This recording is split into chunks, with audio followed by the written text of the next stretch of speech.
lii moo tax ma lay interdit nday sabar quoi yow fu mu nekk nii li nga fecc fii dara baaxu ci dara baaxu ci barke Serigne Touba Mbacké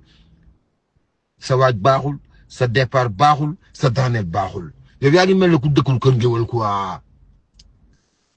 yow sabar yi ndeer bi daa jaar nii yow nga jaar nii yow an sa dégg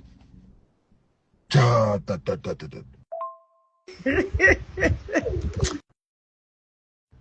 yow da ngaa regg rek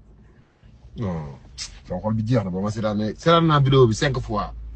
barki Serigne Touba Mbacké ah